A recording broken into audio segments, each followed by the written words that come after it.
রমজানের আগে যে মাসটিতে আমরা অবস্থান করছি এই মাসটি হলো শাবান মাস এবং শাবান মাসের কয়েকটা দিন ইতিমধ্যে গত হয়ে গেছে, অতিবাহিত হয়ে গেছে।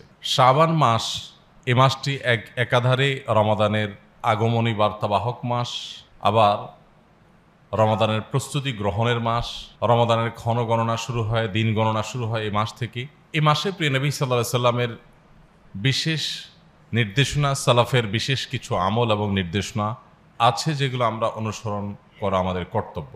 প্রিয় নবী সাল্লাল্লাহু আলাইহি সাল্লাম এ মাসে অনেক অধিক পরিমাণে নফল সিয়াম রাখতেন, নফল রোজা রাখতেন।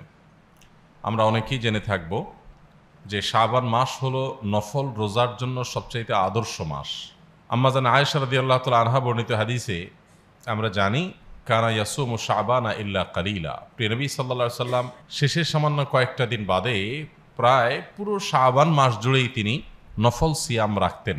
অন্য বর্ণে আসছে যে নবী আলাইহিস সালাম রমাদান মাসটা একমাত্র মাস যে মাসের পুরো মাস রোজা রাখতেন, আর রমাদানের পরে যে মাসের সবচেয়ে বেশি নফল রোজা রাখতেন সেটি হলো এই শাবান মাস। শাবান মাস ছাড়াও নফল রোজার জন্য আরেকটি আদর্শ মাস আছে, আর সেটি হলো মুহররম মাস। নফল রোজার আরও কিছু ফরম্যাট আছে যেগুলো আমরা অনেকে হয়তো জানি।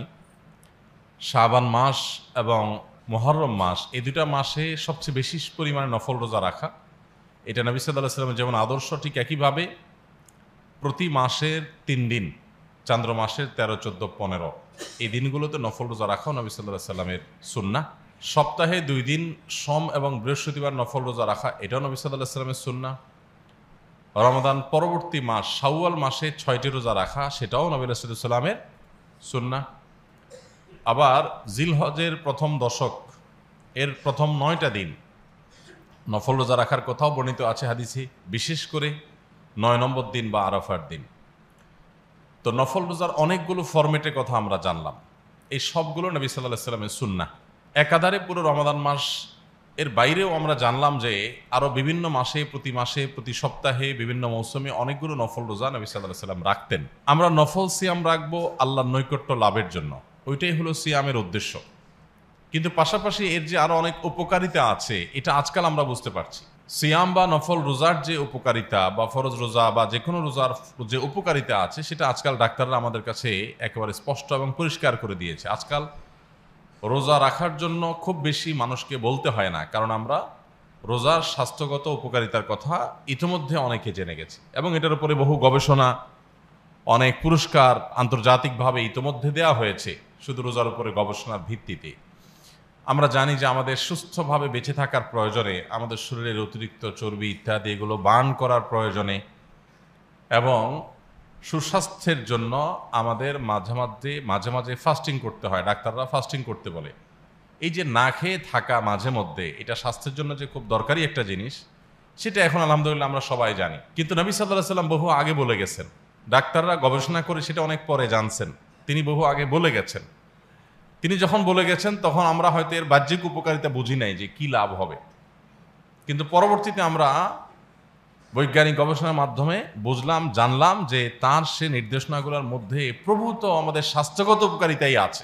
এবং মূল উদ্দেশ্য তো হবে আল্লাহর সন্তুষ্টি। স্বাস্থ্যের জন্য তো আমরা রোজা রাখবো না, কিন্তু সেই কাজটি করলে আমাদের বহুবিধ জাগতিক এবং আমাদের স্বাস্থ্যগত নানা দিক থেকে কল্যাণ এবং উপকারিতার দিক আছে, সেটি বোঝা গেল। এই জন্য নফল রোজা রাখতে আমাদের কার্পণ্য করা উচিত না।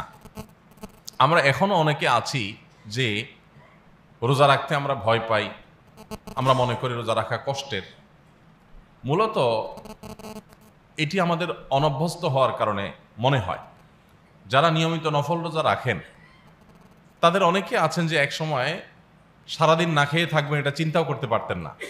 এরকম ভোজন বিলাসী বহু মানুষ আছে যারা একটু পরপর খাওয়া দাওয়া করতে পছন্দ করতেন, কিন্তু নফল রোজা রাখা শুরু করেছেন, ফরজ রোজার অভ্যাস করেছেন, একটা সময় তার কাছে রোজাটা খুব স্বাভাবিক ব্যাপার হয়ে গেছে। তো এই জন্য প্রয়োজন হলো সৎ সাহসের, আর কিচ্ছু না। সৎ সাহস এবং হিম্মত করে যদি আপনি শুরুটা করে দেন, তাহলে আজ নয় কাল, কাল নয় পরশু আপনি দেখবেন যে একটা সময় আপনার অভ্যাস হয়ে যাবে, নফল রোজা রাখা আপনার কাছে পানির মতো সহজ হয়ে যাবে। এবং এর মধ্যে আমাদের আখিরাতের কল্যাণ আছে, আমাদের দুনিয়ার কল্যাণও আছে। আল্লাহ রাব্বুল আলামিন আমাদেরকে এই মাসে বেশি থেকে বেশি নফল রোজা রাখার তৌফিক দান করুন। প্রিয়নবী সাল্লাল্লাহু আলাইহি ওয়াসাল্লাম শাবান মাসে বেশি বেশি নফল সিয়াম কেন রাখতেন? এই প্রশ্নের উত্তর খোদ তার কাছ থেকে আমরা জানতে পারি। তিনি দুটি কারণ উল্লেখ করেছেন তিনি কেন এই মাসে বেশি বেশি নফল রোজা রাখতেন। আর এর বাইরে আরও বহুবিধ কল্যাণ আছে এই মাসে বেশি নফল রোজা রাখার। তার মধ্যে আমরা আরও দুটি কারণ উল্লেখ করব, চারটি কারণ। নবী করিম সাল্লাল্লাহু আলাইহি ওয়াসাল্লাম নিজে যে দুটি কারণ উল্লেখ করেছেন সেগুলোই হলো মূল। তার প্রথমটি হলো তিনি বলেছেন, যাকা শাহরুন ইয়াগফুলুন নাস বাইনা রজাবা ওয়া রমাদান। শাবান মাসটি এমন একটি মাস, এই মাসের আগের মাসটি হলো রজব মাস আর পরের মাসটি হলো রমাদান মাস। তো রমাদান এবং রজব দুই পাশে দুইটা ফজিলতপূর্ণ মাস। রমাদান বছরের শ্রেষ্ঠ মাস, সবচেয়ে সেরা মাস ইবাদতের জন্য, আর রজব মাস সেটা সম্মানিত 4 মাসের একটা। তাহলে এই শাবান মাসটা হলো সাধারণ একটি মাস, এর দুই প্রান্তে দুটি ফজিলতপূর্ণ মাস থাকার কারণে রজব মাস সম্মানিত মাস হিসেবে ইমানদাররা সেটার আলাদা কেয়ার করে, ওই সময়ে বিশেষ ইবাদতের যত্ন হয়, ইবাদতের বিশেষ যত্ন নেয়। আবার রমাদান মাস বছরের শ্রেষ্ঠ মাস হওয়ার কারণে সে মাসে তো সারা বছরের সবচেয়ে বেশি ইবাদতবন্দি করার চেষ্টা করে। মাঝে পড়ে এই সময়টাতে মানুষ অবহেলা করে সময় কাটায়। অনেকেই আছেন যে কোরআনে কারিম এটা তিনি রমজান আসলে পড়া শুরু করবেন, সেজন্য এখন থেকে এইম নিচ্ছেন, প্রস্তুতি নিচ্ছেন, কিন্তু এই মাসে আর তিনি পড়ছেন না। তিনি অপেক্ষা আছেন কবে চাঁদ দেখা যাবে তখন তিনি শুরু করবেন। অনেকেই আছি আমরা দান দক্ষিণা অন্যান্য ইবাদত বন্দেগী সবগুলো আমরা তোলা রেখে দিয়েছি, রমজান কবে আসবে তখন আমরা শুরু করব।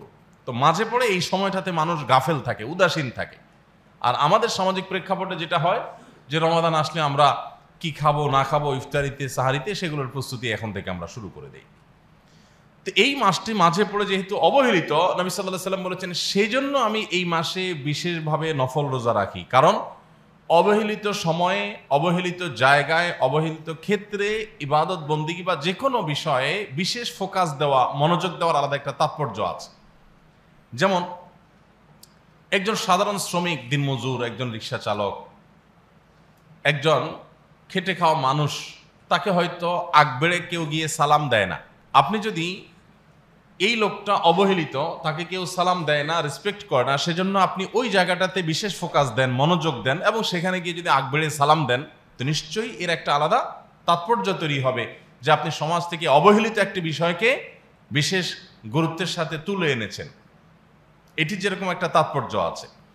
আমরা ভোর রাতে যখন ঘুমিয়ে থাকি সবাই, ওই সময় উদাস, অলস এবং ঘুমন্ত অবস্থায় আমরা যখন থাকি, ওই সময়টাতে উঠে কেউ যদি তাহাজ্জুদ পড়ে, আল্লাহর কাছে দোয়া করে, সেটা আলাদা তাৎপর্য তৈরি হয়। কারণ অবহেলিত সময়টাতে তিনি বিশেষ ইবাদতে মশগুল হয়েছেন।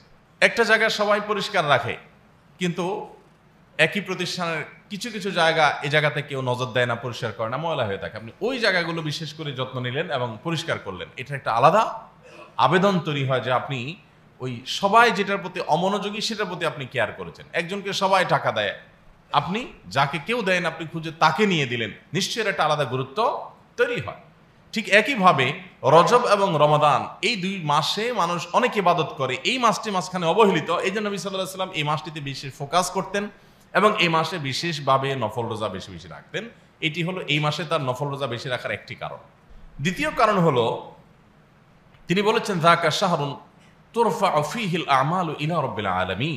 এই শাবান মাস এমন একটি মাস যে মাসে আমাদের আমল নামা, আমাদের সমস্ত কর্মকাণ্ড, আমাদের সমস্ত কাজকাম, সব কিছু, আমাদের প্রতিটি উঠা বসা, নড়া চড়া, বলা শোনা, সব কিছু ফেরেশতারা লিপিবদ্ধ করেন। দুজন ফেরেশতা আমাদের প্রত্যেকটা মানুষের জন্য নিয়োজিত আছেন।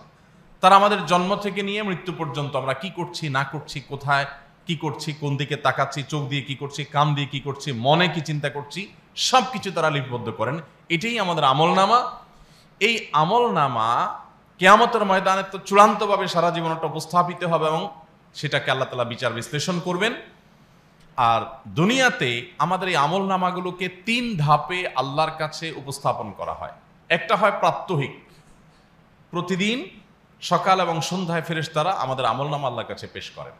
রাত জুড়ে আমরা যা করি সেগুলো লিপিবদ্ধ করে সকালে ভোরে ফেরেশতা আল্লাহ তাআলার কাছে জমা দেন। আবার সকাল থেকে সারাদিন আমরা যা করি সন্ধ্যার ফেরেশতারা সেগুলো গিয়ে জমা দেন। তাহলে প্রাত্যহিক 2 বার আমাদের রিপোর্ট জমা দেওয়া হয়, আর সাপ্তাহিক সোম বৃহস্পতিবারে আমাদের রিপোর্ট জমা দেওয়া হয়। লক্ষ্য করবেন সকাল সন্ধ্যা যেহেতু রিপোর্ট জমা দেওয়া হয়, এই জন্য নবী সাল্লাল্লাহু আলাইহি সাল্লাম সকাল সন্ধ্যা বিশেষভাবে ইবাদতে মনোযোগী থাকতেন, জিকির আজকারে মাশগুল থাকতেন। কোরআনেও আল্লাহ নির্দেশ করেছেন ওয়াসাব্বিহুহু বুকরাতাও ওয়া আসীলা, কোথাও কোথাও বলেছেন ওয়া আশিয়া। সকাল এবং সন্ধ্যা এই সময়গুলোতে আমাদেরকে আল্লাহ তাসবিহ করতে নির্দেশ করেছেন আল্লাহ তাআলা। এই সময়গুলোতে আমাদের আমলনামা জমা দেওয়া হয়। আবার সোম বৃহস্পতিবার নবী সাল্লাল্লাহু আলাইহি সাল্লাম নফল রোজা রাখতেন, সাপ্তাহিক আমলনামা আল্লাহর কাছে উপস্থাপিত হয়। আর তৃতীয় ধাপ হলো বার্ষিক রিপোর্ট। আমাদের বার্ষিক এবং ইয়ারলি যে রিপোর্ট, এটা আল্লাহ সুবহানাহু ওয়া তাআলার কাছে সাবমিট করেন ফেরেশতারা, উপস্থাপন করেন এই মাসে, শাবান মাসে। নবী সাল্লাল্লাহু আলাইহি সাল্লাম বলেছেন এই মাসে যেহেতু সমস্ত মানুষের আমলনামা আল্লাহর কাছে ফেরেশতারা জমা দেন, ফাউহিব্বু আন তুরফা আমালি আও আন ইউরফা আমালি ওয়া আনা সাইম। তো আমি চাই যে আমার আমলনামা, আমার কর্মকাণ্ডের রিপোর্ট, এটা যখন আল্লাহর কাছে উপস্থাপিত হয় ওই সময়টাতে আমি যেন রোজাদার থাকি, এটা আমার খুব ভালো লাগে। আমি সেজন্য এই মাসে বেশি বেশি নফল রোজা রাখি, যে এই মাসে আমার আমলনামা যেহেতু উপস্থাপিত হচ্ছে, রোজাদার অবস্থায় যেন আমার আমলনামার প্রতি আল্লাহ দৃষ্টিপাত করেন। আমার আমলনামার প্রতি আল্লাহ যখন দৃষ্টিপাত করবেন, ওই টাইমে আমি আল্লাহর জন্য যখন রোজা রাখছি, সিয়াম পালন করছি, নিশ্চয়ই এই কারণে আল্লাহ রাব্বুল আলামিনের রহমতের দৃষ্টি আমি বিশেষভাবে পাবো। এই জন্য এই মাসে তিনি নফল রোজা বেশি বেশি রাখতেন। আমরা কোনো অফিসে, কোনো প্রতিষ্ঠানে, কোনো কারখানায়, যে কোনো জায়গায় যদি কাজ করি, আমাদের উপরস্থ কর্মকর্তা যারা আছেন, দায়িত্বশীল যারা আছেন, কিংবা মালিক পক্ষ, নিশ্চয়ই আমরা যখন খুব সিরিয়াস মোডে কাজ করি, খুব আন্তরিকতার সাথে কাজ করি, এরকম সময় যদি মালিক পক্ষ আমাকে দেখে ফেলেন, আমার উপরস্থ কর্মকর্তা আমাকে দেখেন, তিনি যখন আমাকে পর্যবেক্ষণ করছেন, মনিটর করছেন, ঠিক ওই টাইমটাতে আমি খুব সিরিয়াস মোডে কাজে আসি, নিশ্চয়ই এটা একজন শ্রমিক হিসাবে, একজন কর্মকর্তা হিসাবে, কর্মচারী হিসাবে আমাদের ভালো লাগবে যে আমার যেই মুহূর্তে তিনি পর্যবেক্ষণ করেছেন ওই মুহূর্তটাতে আমি খুব সিরিয়াস মোডে ইবাদতে ছিলাম, ভালো কাজে ছিলাম, তো তার কাজটা আমি সঠিকভাবে করছি, এই অবস্থা তিনি পর্যবেক্ষণ করার কারণে নিশ্চয়ই তার একটা সিম্প্যাথি, তার একটা মমতা, তার একটা আন্তরিকতা এবং করুণার দৃষ্টি, অথবা তার প্রতি একটা সুধারণা, আমার প্রতি তার একটা সুধারণার দৃষ্টি আমি পাবো। এটা সবাই পছন্দ করে। সারাদিন কাজ করলাম, আর উনি যখন এসে মনিটর করলেন কাকতালীয়ভাবে, ওই টাইমটাতে আমি অবহেলা করছি, মোবাইল টিপছিলাম, নিশ্চয়ই এটা কারো ভালো লাগবে না। তো নবী সাল্লাল্লাহু আলাইহি সাল্লাম বলেছেন এই মাসে বার্ষিক রিপোর্ট আমার যেহেতু জমা দেওয়া আল্লাহর কাছে, তো আমি চাই আমার রিপোর্টের দিকে আল্লাহ যখন দৃষ্টিপাত করবেন ওই টাইমে আমি রোজাদার যেন থাকি, সেজন্য আমি বেশি নফল রোজা রাখি। এই জন্য ভাইরা আমার, দুটি কারণ আমরা জানলাম। নবী করিম সাল্লাল্লাহু আলাইহি সাল্লামের অত্যন্ত স্নেহভাজন সাহাবী উসামা ইবনে যায়েদ রাদিয়াল্লাহু তাআলা আনহু, তিনি নবী করিম সাল্লাল্লাহু আলাইহি সাল্লামকে জিজ্ঞাসা করেছেন, আপনাকে এই মাসে বেশি নফল রোজা রাখতে দেখি আমি, এর কারণ কি? তখন তিনি এই দুটি কারণ উল্লেখ করেছেন। এর পাশাপাশি এই মাসে নফল রোজা বেশি বেশি রাখার আরো বহু কারণ, বহু উপকারিতা আছে, তার মধ্যে দুটি আমরা উল্লেখ করছি। নাম্বার এক, এই মাসে বেশি বেশি নফল রোজা রাখাটা, এটা হলো আমাদের রমাদানের রোজা রাখার জন্য সহায়ক। কারণ আমরা অনেকেই যারা সারা বছর ধরে রোজা রাখতে অভ্যস্ত না, হঠাৎ করে রমজান মাসে যখন রোজা শুরু করে দেই, তখন নতুন যে আমাদের খাদ্যাভ্যাস, আমাদের যে দৈনন্দিন রুটিনে একটা পরিবর্তন, নতুন একটা শিডিউল তৈরি হয়, ভোর রাতে উঠে খানা খাওয়া, যেটার সাথে আমরা অভ্যস্ত না সারা বছর, অনেকের শরীরের সাথে এটা শুট করে না, অনেকে অসুস্থ হয়ে পড়ে। তো এরকম পরিস্থিতিতে দেখা যায় যে অনেকের জন্য রোজা রাখাটা কঠিন হয়ে যায়। অতএব শাবান মাস থেকে যদি আমরা কিছু কিছু নফল রোজা রাখি, যেহেতু কন্টিনিউয়াসলি রাখা জরুরি না, এবং রোজা রাখলে আপনাকে একেবারে রেখেই যেতে হবে এমন কোনো কথা নেই, আপনি চেষ্টা করলেন সপ্তাহে একটা, দুইটা, তিনটা, তাহলে আস্তে আস্তে রোজার সাথে আপনি অভ্যস্ত হবেন এবং রমাদানের রোজা রাখাটা আপনার জন্য সহজ। এটাকে বলতে পারি রমজানের প্রস্তুতির অংশ, যে মাস থেকে আমি নফল রোজা রেখে অভ্যস্ত হলাম। চতুর্থত, আরেকটি উপকারিতার দিক এই রমাদান মাসের আগে শাবান মাসে নফল রোজা রাখার, সেটা হলো আমরা জানি আমরা যে 5 ওয়াক্ত নামাজ পড়ি, এই 5 ওয়াক্ত সালাতের দুই রকমের ফরম্যাট আছে। একটা হলো ফরজ ফরম্যাট, আর একটা হলো সুন্নাহ ফরম্যাট। আমরা 5 ওয়াক্তের সালাত পড়ি, প্রত্যেকটা ওয়াক্তের সালাতের মধ্যেই কিন্তু দুই ধরনের সালাত আছে, দুই ধরনের নামাজ আছে। একটা হলো ফরজ নামাজ, আর একটা হলো সুন্নত নামাজ। আমরা ফজরের আগে 2 রাকাত সুন্নত পড়ি, যোহরের আগে 4, পরে 2 রাকাত পড়ি, মাগরিবের পরে 2 রাকাত পড়ি, এশারের পরে 2 রাকাত পড়ি। এই যে নামাজগুলো ফরজ নামাজের আগে এবং পরে রাখা হয়েছে, এটা সুন্নত ফরম্যাট, মূল নামাজ এটা না। ওই ওয়াক্তের মূল নামাজটা হলো ফরজটা, তার পাশাপাশি সুন্নত ফরম্যাটও রাখা হয়েছে। কেন? এর বহুবিধ উপকারিতা, বহুবিধ হেকমা আল্লাহ তাআলার আছে।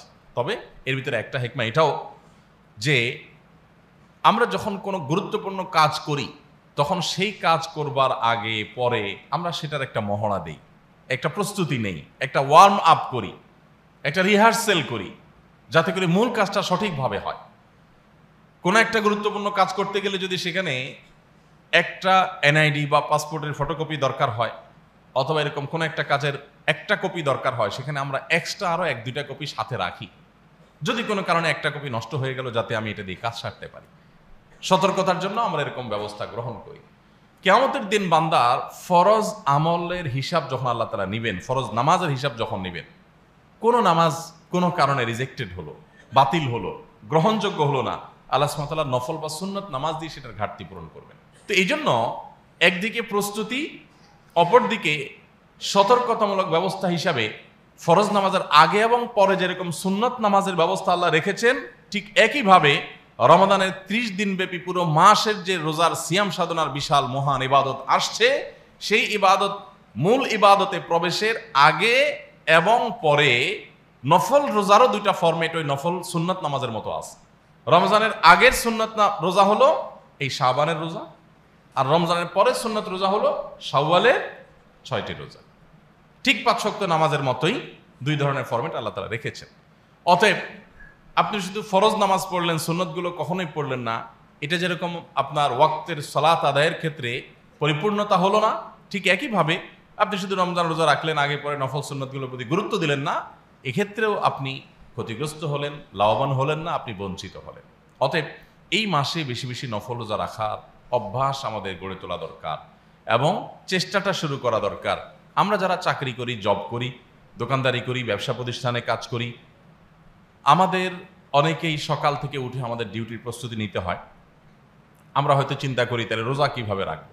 প্রথমত দিন দিন আমরা দেখছি যে গরম আস্তে আস্তে বাড়ছে, তীব্রতা চরম থেকে চরম আকারে যাচ্ছে, বাট এখনো পর্যন্ত শাবান মাসে খুব বেশি গরম পড়ে না।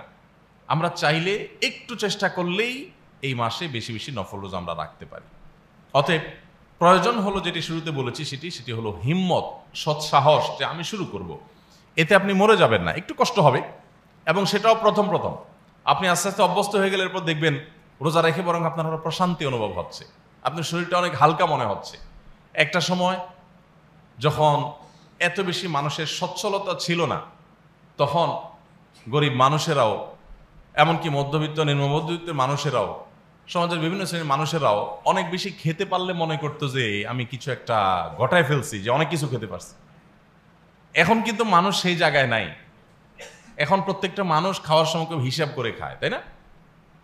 গোশত দিলেও শাক খোঁজে, সবজি খোঁজে, জানে ওটা স্বাস্থ্যের জন্য বেশি দরকারি, অনেক বেশি উপকারী। কিন্তু একটা সময় মানুষ এই শাক সবজি দিলেও মাইন্ড করত যে নতুন মেহমানকে শাক সবজি দিছে। তো এখন আমরা অনেক দিক থেকে পরিবর্তন হয়েছে, আমাদের অনেক দিক থেকে সচেতনতা আমাদের সৃষ্টি হয়েছে। এই সময় এসে অন্তত নফল রোজা রাখার জন্য খুব বেশি আমাদেরকে গুরুত্ব না বোঝাইলেও চলবে, আমরা এর গুরুত্ব বোঝার কথা। অতএব একটু যদি কষ্ট হয়, তারপরও এটা আমাদের স্বাস্থ্যের জন্য যেমন ভালো, আমরা স্বাস্থ্যের উদ্দেশ্যে রাখবো না, বাট সেটা আমাদের সাইড উপকারিতা হিসেবে আমরা পেয়ে যাব। সেই সাথে যেটুকু কষ্ট হয় এটুকু কষ্ট কোনো কষ্ট না, একটু অভ্যস্ত হয়ে গেলে এরপর এটা আমাদের জন্য ইউজ টু হবে এবং এটা আমাদের জন্য খুব আরামদায়ক হবে। খেয়ে বরং মানুষ কষ্ট পায়, না খেয়ে কষ্ট পায়, কিন্তু না খেয়ে কষ্ট পাওয়াটা খেয়ে কষ্ট পাওয়ার চাইতে কোনো কোনো ক্ষেত্রে কম। মানুষ যখন নাক পর্যন্ত, গলা পর্যন্ত খায়, যে পরিমাণ অস্থিরতা থাকে, একটু অল্প অল্প খেলে তার কষ্টটা কিন্তু সেরকম হয় না, বরং কোনো ক্ষেত্রে হয়ই না। নবী করিম সাল্লাল্লাহু আলাইহি সাল্লাম আমাদেরকে খাদ্য নিয়ন্ত্রণ করতে বলেছেন, আমাদেরকে যৌন চাহিদা চরিতার্থ করার যে আকাঙ্ক্ষা আছে সেই আকাঙ্ক্ষাকে কন্ট্রোল করতে বলেছেন। দেখুন, গোটা পৃথিবীতে যত অন্যায় হয়, গোটা পৃথিবীতে যত অনাচার হয়, যত খুন খারাপি হয়, যত অপরাধ সংগঠন হয়, এগুলো যত কারণে হয়, এর ভিতরে মৌলিক কারণ দুটি।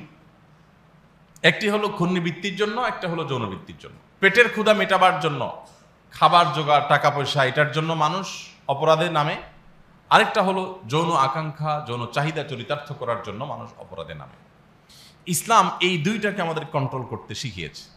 এই যে রোজা দিয়েছে, রোজা মানে কি? রোজার মানে হলো মৌলিকভাবে রোজার যে স্ট্রাকচার, এটা দাঁড়ায় এই দুইটা কাজ থেকে বিরত থাকলে।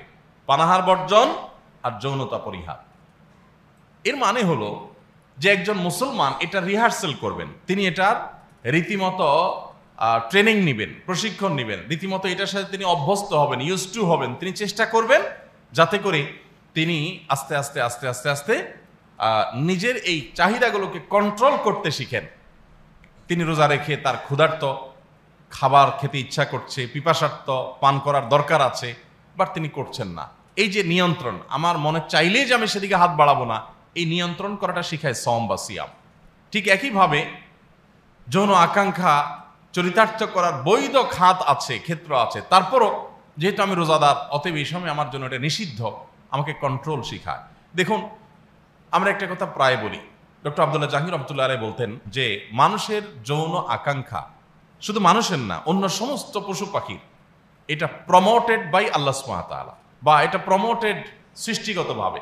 অর্থাৎ একটা নির্দিষ্ট বয়স সন্ধিক্ষণে পৌঁছার পর মানুষের শরীরে যৌন আকাঙ্ক্ষা জাগ্রত হবে, এটা প্রত্যেকটা মানুষের মধ্যে আল্লাহ তাআলা প্রাকৃতিকভাবে সকল সৃষ্টির মধ্যে আল্লাহ দিয়ে দিয়েছেন যে নির্দিষ্ট সময় আসলে তার ভিতরে যৌন উত্তেজনা, যৌন আকাঙ্ক্ষা এটা প্রচন্ডভাবে জাগ্রত হবে। এটা প্রমোটেড আগে থেকে, সৃষ্টিগতভাবে এটা প্রমোটেড।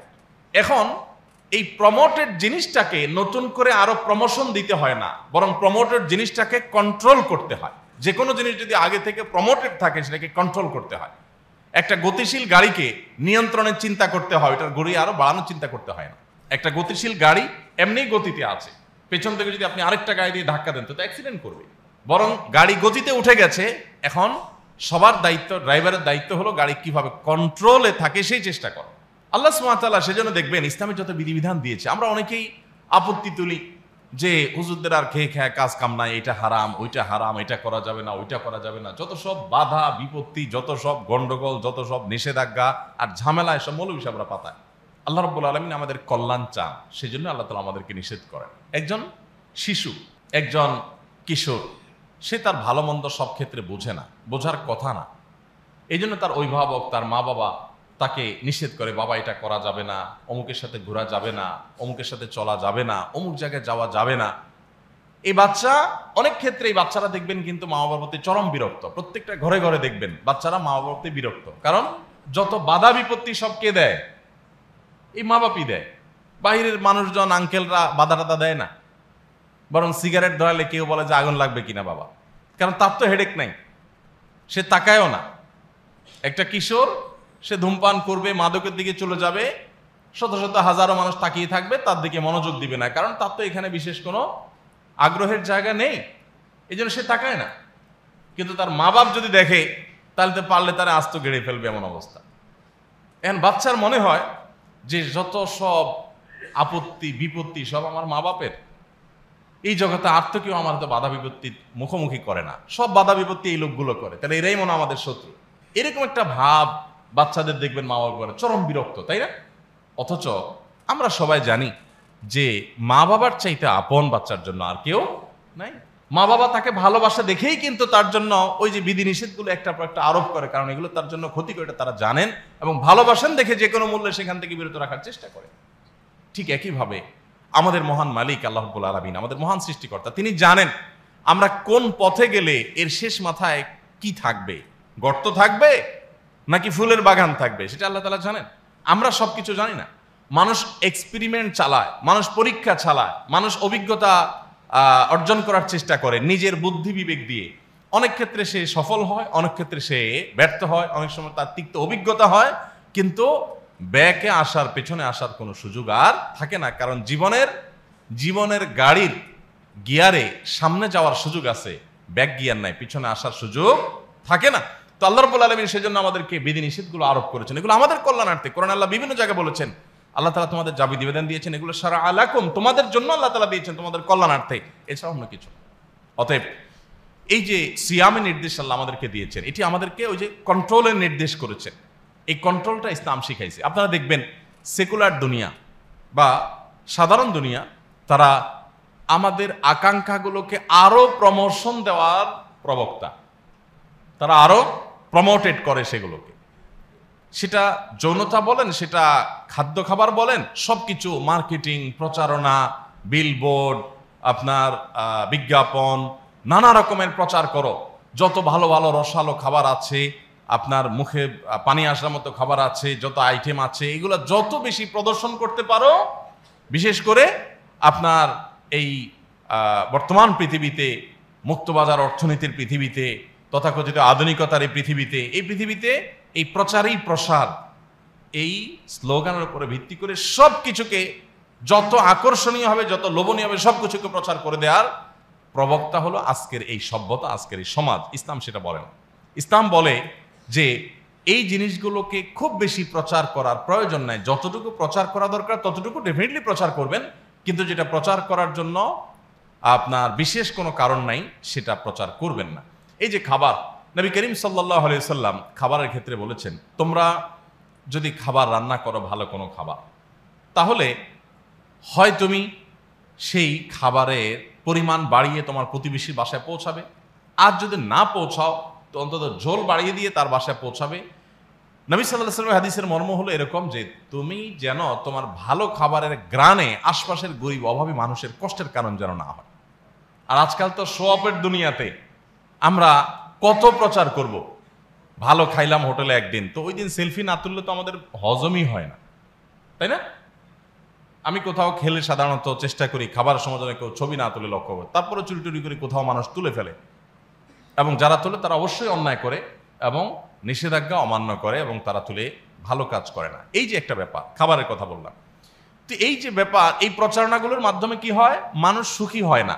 কেন সুখী হয় না? তার বাসায় আজকে 2টা তরকারি দিয়ে সে ভাত খাইছে, ভালো, কিন্তু ফেসবুকে যায় দেখলো তার এক বন্ধু মাশাআল্লাহ সে একটা হোটেলে গিয়ে 5-7 পদ 8 পদ নিয়ে বসছে, সবগুলা মুখরোচক, দেখতে খুব সুন্দর। এখন এই লোকটা যে 2 পদ তরকারি দিয়ে খেয়েছে, সেই 2 পদ দিয়ে তরকারি খাওয়ার পর এই খাবারগুলো দেখে তার মনের ভিতরে সুখ অনুভব হবে না দুঃখ অনুভব হবে? দুঃখ অনুভব হবে। এখন আপনি বলবেন যে এর বিকল্প কি আছে? আমাদের কাছে এখন গোটা পৃথিবীটা এমনভাবে সেট আপ হয়ে গেছে ইতিমধ্যে যে এগুলোর বিপরীত কথা আমাদের কাছে মনে হবে আসমানের উপরের কথা, জমিনের নিচের কথা, সেকেলে কথা, অযৌক্তিক কথা, এই যুগে অচল কথা আমাদের কাছে মনে হবে। কিন্তু আমি যে জায়গাটা ছিলাম, যে ইসলাম আমাদেরকে যে জিনিসগুলো প্রমোটেড আগে থেকে, মানুষের মধ্যে আকাঙ্ক্ষা এমনি তৈরি হয়, সেগুলোকে আরো আকাঙ্ক্ষার জায়গাতে ইসলাম নিষেধ করে। কারণ এতে সমাজ অশান্ত হয়, মানুষ অসুখী হয়, দুঃখের পরিমাণ মানুষের আরো বাড়ে, কারণ প্রমোটেড জিনিসটাকে আরো প্রমোশন করা হয়। এমনিতেই মানুষের ভিতরে লোভ আছে, এমনিতে মানুষের ভিতরে চাহিদা আছে চরম পর্যায়ে, আকাঙ্ক্ষা আছে চরম পর্যায়ে। এগুলোকে যদি আপনি আরো নানাভাবে বাড়াইতে থাকেন, তখন কি হবে? তখন মানুষ যতটুকু সুখে আছে ততটুকু সুখে সে সুখী মনে হবে না, সে মনে হবে আরে আমার চাইতে অমুক আরো দুঃখী। কিছু জিনিস তো আছে লুকানো যাবে না, সমাজের যার সুখ আছে এটা তো মানুষ দেখবেই, কিন্তু কিছু জিনিস আছে যেগুলো চাইলে আমরা একান্ত ব্যক্তিগত পর্যায়ে রাখতে পারি, কিন্তু সোশ্যাল মিডিয়ার এই যুগে ব্যক্তিগত পর্যায়ে বলতে কিছু আর নাই। এবং এতে কি হয়? মানুষের মধ্যে লোভ বাড়ে, মানুষের মধ্যে আকাঙ্ক্ষা বাড়ে, মানুষ সুখী মানুষের নিজেকে সুখী মনে হয় না। আরেকটা দিক, একইভাবে যৌনতার বিষয়টা যে আপনি দেখেন, এমনিতে একটা নির্দিষ্ট বয়সে মানুষের মধ্যে যৌন আকাঙ্ক্ষা জাগ্রত হয়, এরপর আপনি বিজ্ঞাপনের নামে, নিউজের নামে, বিভিন্ন নামে আপনি কি করলেন? আপনি সংক্ষিপ্ত পোশাকের মেয়েদেরকে উপস্থাপন করলেন, রিসিপশনের দায়িত্ব নামে সেখানে আপনি যৌনতার আবেদন করলেন। আপনি প্রত্যেকটা সমাজের রন্ধ্রে রন্ধ্রে, খাজে ভাজে, কোনায় কাঞ্চিতে, সব কিছুতে আপনি শুধুমাত্র যৌন উত্তেজনা সৃষ্টি হয়, যৌন আকাঙ্ক্ষা জাগ্রত হয়, সেরকম আয়োজন সব জায়গায় রেখে দিলেন।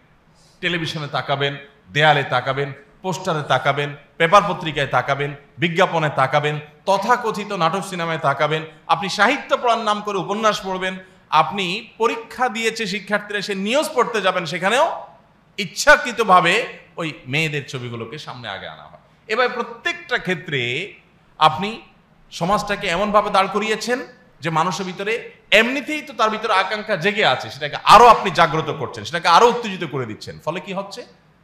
দুর্ঘটনা বাড়ছে, সে নিজেকে নিয়ন্ত্রণ করতে পারছে না, নানা রকমের আপত্তিকর ঘটনা ঘটছে, ধর্ষণের মতো ঘটনা ঘটছে, নারী নিগ্রহের মতো ঘটনা ঘটছে, পাশবিক নির্যাতনের মতো ঘটনা ঘটছে, নানা রকমের অন্যায় অনাচার হচ্ছে। কারণ আপনি সৃষ্টিগতভাবে প্রমোটেড যে আকাঙ্ক্ষা এমনিতেই উত্তেজনা চরমে থাকে, সেটাকে আরো উত্তেজিত করে আপনি তাকে বিপদগামিতার পথে নিয়ে যাচ্ছেন। ইসলাম বলে সেগুলোকে তোমরা কন্ট্রোল করো, সেগুলো তোমরা নিয়ন্ত্রণ করো। আপনি সেগুলো একটা উস্কে দিয়েছেন। এখানে পরিষ্কার 2টি পথ, একটা আল্লাহর একটা শয়তানের, পরিষ্কার 2টা পথ, একটা আল্লাহর পথ আর একটা শয়তানের পথ, একটা জান্নাতের পথ আর একটা জাহান্নামের পথ।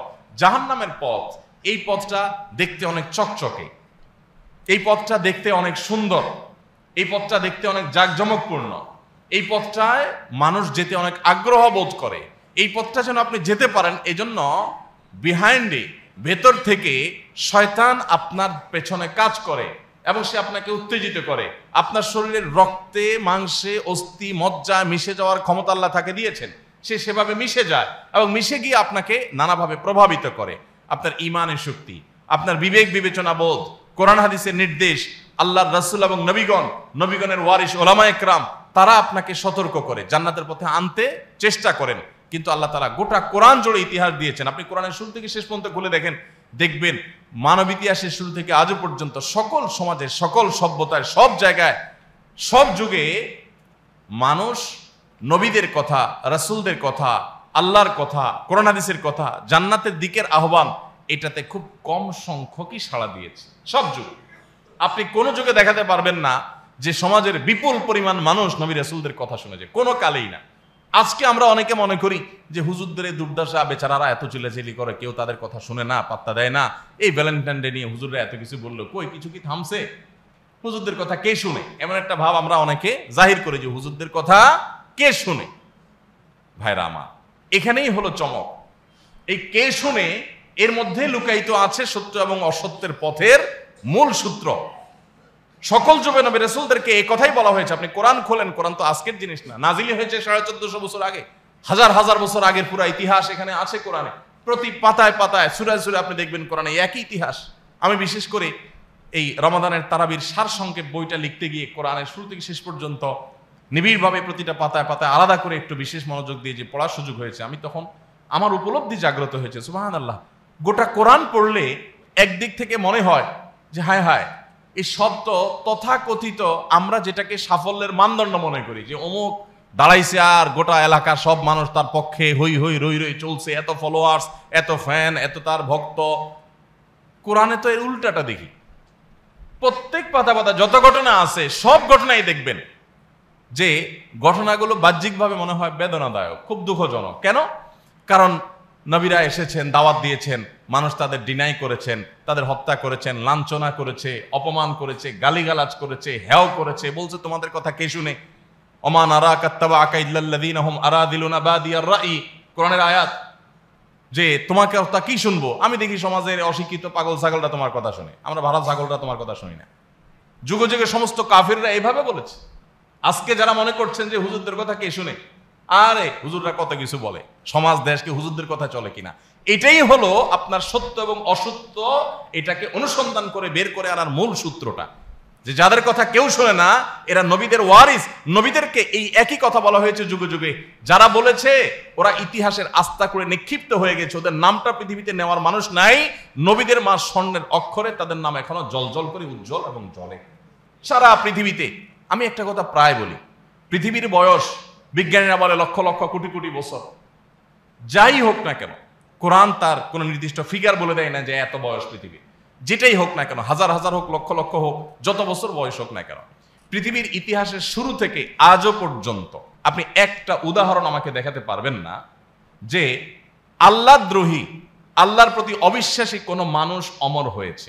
অর্থাৎ হাজার হাজার বছর পর আজও পৃথিবীতে সে প্রাসঙ্গিক, সে প্রশংসিত, সে বরিত, সে সরিত, সে স্মরণীয়, তাকে শ্রদ্ধা করে, তাকে ভালোবাসে, মানুষ ধারণ করে, মানুষ তাকে রেসপেক্ট করে, মানুষ তাকে ফিল করে, মানুষ তাকে মিস করে, মানুষ তাকে রেসপেক্ট করে। এরকম একজন মানুষ পৃথিবীর ইতিহাসে দেখাতে পারবেন না। হোক সে রাজা, হোক সে বাদশাহ, হোক সে মহারাজা, হোক সে ক্ষমতাধর, হোক সে কোনো খেলোয়াড়, হোক সে অনেক বড় কোনো সেলিব্রিটি, হোক সে অনেক বড় সম্পদশালী, হোক সে অনেক বড় প্রভাবশালী, এমন একজন মানুষ আপনি দেখাতে পারবেন না যে মানুষটা আল্লাহর প্রতি অবিশ্বাসী ছিল, আখিরাতের প্রতি অবিশ্বাসী ছিল, আল্লাহদ্রোহী ছিল, আর পৃথিবীতে সে তথাকথিত অমর হয়ে আছে। এরকম একজন মানুষ আপনি দেখান আমাকে। কিন্তু আপনাকে আমি শত শত মানুষ দেখাতে পারবো যারা পৃথিবীতে ছিলেন যখন, তখন কেউ তাদের পাত্তা দেয় নাই, কেউ তাদের কথা শুনে নাই, কেউ তাদের গণে নাই, তাদেরকে নানাভাবে অপমান অপদস্থ করেছে, সমাজে হেয় করে রেখেছে, কোণঠাসা করে রেখেছে, দামিয়ে রাখার চেষ্টা করা হয়েছে, অবহেলা করা হয়েছে, অপমান করা হয়েছে, গালমন্দ করা হয়েছে। সমাজ তাদের দাম দেয় নাই, কোনো মূল্য দেয় নাই, কোনো পাত্তা দেয় নাই, আইন করার সময় তাদের জিজ্ঞাসা করে নাই, শাসন করার সময় তাদের জিজ্ঞাসা করে নাই, কোনো কাজে তাদেরকে পাত্তা দেয় নাই, সেই মানুষগুলো হাজার হাজার বছর অতিক্রম হওয়ার পরও পৃথিবীতে তাদের নাম ভাস্বর হয়ে আছে, তাদের নামের নাম এখনো পাওয়া যায়, তাদের প্রশংসা এখনো শোনা যায়, তাদের গুণকীর্তন এখনো করা হয়, তাদের ভালোবাসা বুকে ধারণ করা হয়, তাদের প্রতি শ্রদ্ধা মানুষ নিবেদন করে। এরকম মানুষ যদি পান, হাজার হাজার আপনাকে দেখাতে পারবো, এরা সবাই হলেন আল্লাহর প্রতি বিশ্বাসী, আখিরাতে বিশ্বাসী। যারা মনে করেছিল যে এই মানুষগুলো এক সময় হারিয়ে যাবে, কারণ এদের তো ফলোয়ার কোনো শিক্ষিত নাই, সমাজের এডুকেটেড মানুষরা না, এদের সমাজ ফলোয়ার তো সব অশিক্ষিত মানুষেরা, তো তারা বরং পৃথিবীর ইতিহাস থেকে হারিয়ে গেছে। অমর হয়ে আছে সেই নবীগণ, সেই রাসূলগণ, আল্লাহর প্রিয় বান্দাগণ, আল্লাহর ওয়ালিগণ, নেককারগণ, ইসলামের ইতিহাসের মহান ব্যক্তিত্বগণ। আর বাকি যারা আল্লাহ দ্রোহী ছিল, তারা পৃথিবীতে এদের তুলনায় কখনো অমর হয় নাই। তারা হয়তো কিছুকাল তাদেরকে স্মরণ করা হয়েছে, কিন্তু একটা সময় হারিয়ে গেছে। আপনি ফেরাউনের কথা বলেন, আপনি হামানের কথা বলেন, আপনি নমরুদের কথা বলেন, আপনি কারুনের কথা বলেন, আপনি আবু জাহালের কথা বলেন, আপনি আবু লাহাবের কথা বলেন, আপনি আদম আলাইহিস সালামের ছেলে কাবিলের কথা বলেন, আপনি এভাবে নূহ আলাইহিস সালামের অবাধ্য জাতির কথা বলেন, আপনি ইব্রাহিম আলাইহিস সালামের অবাধ্য জাতির কথা বলেন। আজ তাদের নাম নেয়ার মতো মানুষ পৃথিবীতে নাই, শুধু নবী রাসূলটাই আছে। আল্লাহ সুবহানাহু ওয়া তাআলা এই কথাটা কোরআনে বলেছেন, আম্মা যাবাদু ফায়াযহাবু জুফাআ ওয়া আম্মা মা ইয়ানফাউন নাস ফায়ামকুতু ফিল আরদ। পানির উপরে যে বুদবুদ থাকে, যে ফেনা থাকে, এই ফেনা আমরা যখন বালতিতে ওয়াশিং পাউডার মিশাই, অথবা স্রোতের পানি যখন স্রোতে চলতে থাকে, কোথাও এসে আশ্রয় খায়, আসার পরে তখন আমরা দেখি তার উপরে ফেনার বিশাল বড় লেয়ার পড়ে যায়, তাই না? এই ফেনাগুলো দেখে মনে হয় পুরো বালতি ভর্তি, মনে হয় ফেনাগুলো পুরো বালতিকে দখল করে আছে। আল্লাহ বলেছেন এই ফেনা থাকে না। ফেনা দেখতে পরিমাণে অনেক হয়, কিন্তু এটা থাকে না। সময়ের আবর্তনে এটা হারিয়ে যায়, হাওয়ার সাথে মিশে যায়। থাকে কোনটা? এই ফেনার নিচে যে পানি, যেটা মানুষ উপকারে আসে, সেটাই থেকে যায়। এই জন্য পৃথিবীতে যাদের জৌলস দেখেন, যাদের দাপট দেখেন, অনেক কিছু দেখেন, এগুলো ফেনা, এগুলো থাকবে না।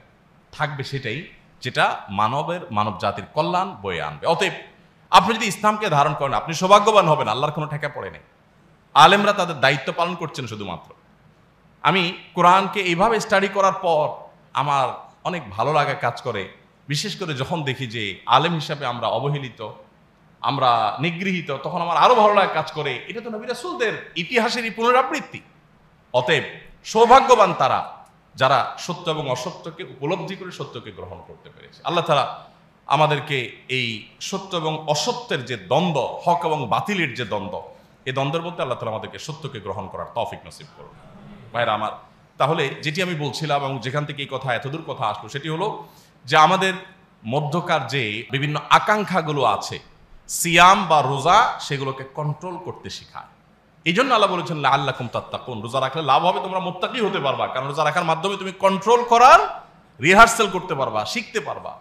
এখন আপনি বলতে পারেন যে গোটা পৃথিবীতে আমরা মুসলমানদের দেখি আমাদের নৈতিক অধপতন, আমরা নানান অপকর্ম করি। আমাদের দেশে কথায় যদি আমরা বলি, এত রোজাদার আছে, অথচ যে পরিমাণ রোজাদার আছে সেই পরিমাণ সৎ মানুষ নাই। রোজা রাখতেছেন, মাথায় টুপি দিচ্ছেন, আবার দোকানে যায় ভেজাল করতেছেন, অফিসে যায় ঘুষ খাচ্ছেন, সুদের কারবার করছেন, আরেকজনের হক মারতেছেন, কোনো বিহিত নেই। কারণ হলো আমরা এই সিয়াম যে আমাদের বার্তাটা দেয়, সেটা আমরা গ্রহণ করছি না। আমরা শুধু খোলসটা ধারণ করে আছি, আমরা এর অন্তর্নিহিত তাৎপর্যটাকে উপলব্ধি করার চেষ্টা করছি না। আসন্ন রমাদান তো বটেই। রমাদানের আগে এই যে শাবান মাসে নবী সাল্লাল্লাহু আলাইহি ওয়াসাল্লাম বেশি বেশি নফল সিয়াম রাখতেন, নফল রোজা রাখতেন। প্রত্যেকে যার যার জায়গা থেকে সাধ্য অনুযায়ী 2টা, 4টা, 6টা, 8টা, যে যতটুকু পারেন নফল রোজা রাখার চেষ্টা করি, এবং সিয়াম যে বার্তাটা দেয় সেই বার্তাটা আমরা গ্রহণ করার চেষ্টা করি। সেটা আমাদের উপকারে আসবে এবং আমাদের ইবাদত করা আমাদের জন্য সহজ হবে, এবং ইবাদতটা আমাদের কাছে বোঝা মনে হবে না, উপভোগ্য হবে, পরম তৃপ্তিদায়ক হবে। আল্লাহ আমাদের সবাইকে তৌফিক দান করুন। সবাই নফল রোজা রাখবো তো ইনশাআল্লাহ এই মাসে। আর অনেকগুলো আমল আছে, কিন্তু আমরা শুধুমাত্র এইটুকুর মধ্যে ক্ষান্ত হই এবং সীমাবদ্ধ রাখি। সেই সাথে আল্লাহ রাব্বুল আলামিন আমাদেরকে যদি তৌফিক দেয়, রমাদান যদি আমরা পেয়ে যাই, কত মানুষ কতভাবে শেষ হয়ে যাচ্ছে। রমাদানের আগে অনেক মানুষ হয়তো দুনিয়া থেকে, আমরা এখান থেকে অনেকে হয়তো চলে যাব। আল্লাহর কাছে দোয়া করতে থাকি, আল্লাহ যেন আমাদেরকে রমাদান পাওয়ার তৌফিক নসিব করেন। রমাদানের যে তাৎপর্য আছে সেগুলো পাওয়ার জন্য এখন থেকে প্রস্তুতি শুরু করবেন। সেই প্রস্তুতিটা কি? ও যে বেগুন, বেসম, ছোলা, সয়াবিন তেল, চিনি, এগুলো বেশি বেশি করে কিনে বাসায় উঠাবেন। কারণ খাওয়ার মাস আসতেছে, তো প্রচুর খাইতে হবে না? সাহারিতে, ইফতারিতে, তারাবির মাঝে 4 রাকাত পর পর আবার তারাবি পড়ে যায়, আর সেকেন্ড ইনিংস ইফতারি নামাজের আগে এক ইনিংস, মাগরিব পড়ে গিয়ে ইফতারির সেকেন্ড ইনিংস, আবার রাতের খাবার তারাবির আগে এক ইনিংস, তারাবি পড়ে গিয়ে আরেক ইনিংস, এভাবে ইনিংসে খাইতে হবে। অতএব তার জন্য খাবার দাবার কিনলেন দুমায়া দামায়া। এই শুরুটা যায় খাবার দাবার কিনতে কিনতে। আর রমজান আসলে এবার শুরু হয় ঈদের কেনাকাটা। হ্যাঁ, যে আগে ভাগে মার্কেটে যা কাপড় কিনতে হবে, জামা বানাতে দিতে হবে, টেলার দোকানে ভিড় হয়ে যাবে। তো ব্যাপারটা এরকম হয়ে যায় যে পরীক্ষার অনেক আগে থেকে ছেলে পড়তে পারে না। কেন পারে না? কারণ পরীক্ষা আসতেছে, এই টেনশনে সে পড়তে পারতেছে না। তো পরীক্ষার আসার আগে তার পড়া বন্ধ, আর পরীক্ষা চলাকালীন সময়ও সে পড়তে পারতেছে না। কেন? কারণ পরীক্ষার পরে কি রেজাল্ট হবে সেই টেনশন নিয়ে সে পড়তে পারতেছে না। আমাদের অবস্থা হয়েছে সেরকম। রমজান আসছে, রমজানের আগে থেকে আমরা রমজানে কি খাবো ওই টেনশনে রমজানের ইবাদতের কোনো প্রিপারেশন নেওয়া হয় না। আবার রমজান আসলে ঈদ কিভাবে করব সেই টেনশনে আমাদের রমজানে ইবাদত করা হয় না। অর্থাৎ যার জন্য এত কিছু সেটা হয় না, সাইডগুলো সব গুরুত্বের সাথে হয়। অতএব আসুন এই খাবার দাবার কিনে টেনে না, খাবার কিভাবে সংক্ষেপ করা যায়, কিভাবে ছোট করা যায়, জিহ্বাগুলো কিভাবে একটু নিয়ন্ত্রণ করা যায় এই চেষ্টা করি। আল্লাহ সুবহানাহু ওয়া তাআলা রমাদান মাসে পুরো দিনের পুরো সময়টাই খাবার কন্ট্রোল করে ফেলেছেন, আমরা যাতে না খাই থাকি।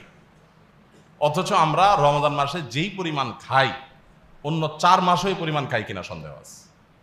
হুবহু উল্টা, শরীয়ত যা দিয়েছে তার উল্টা। এই জন্য বাসার সদস্যদেরকে, আমি গত বছরও বলেছি, ফ্যামিলির সদস্যদেরকে নিয়ে একটু বসে একটু পরামর্শ করেন। আচ্ছা, রমজানের উদ্দেশ্যটা কি? আমরা যে খাই করি এটিকে আসলে করা উচিত কিনা মতামত নেন। খাই করলে কি ইবাদত হয় আসলে? তাহলে কি করা যায়? আসো এবার আমরা তাহলে ইফতার আইটেমটাগুলো একটু সংক্ষেপ করি, আসো আমরা একটু নিয়ন্ত্রণ করি, আসো সাহারিতে আমরা একটু প্ল্যান ওয়াইজ খাই যাতে সুস্থ থাকি। বুটবাট ফুটপাট খাইলো, আমরা খাইলাম উল্টাপাল্টা, এগুলো যেন না হয় একটু পরামর্শ করি, এবং ইবাদতে যাতে বিঘ্ন সৃষ্টি না হয়। ইফতারের আগে মহিলারা ইফতার বানাতে কাহিল, আর ইফতার থেকে নিয়ে আমরা রাত 10টা-11টা পর্যন্ত খাইতে কাহিল। এক গ্রুপ বানাতে কাহিল, আরেক গ্রুপ খাইতে কাহিল। অর্থাৎ আমরা ঐক্যবদ্ধ হয়েছি পরিবারের সব সদস্য যে আমরা সবাই শয়তানের কাছে ব্যস্ত থাকবো রমজান মাসে। কিছু মানুষ বানানোর কাজে ব্যস্ত থাকবো, আর কিছু মানুষ খাওয়ার কাজে ব্যস্ত থাকবো। কোন অবস্থাতে যাতে ইবাদত করতে না পারি, না মহিলা না পুরুষ। আল্লাহ আমাদের বোধোদয় যেন হয় সেই তৌফিক দান করুন। আসুন এখন থেকে সেই প্রস্তুতি গ্রহণ করি। জাযাকুমুল্লাহ খাইর। আস-সুন্নাহ ফাউন্ডেশন, উম্মার স্বার্থে সুন্নাহর সাথে।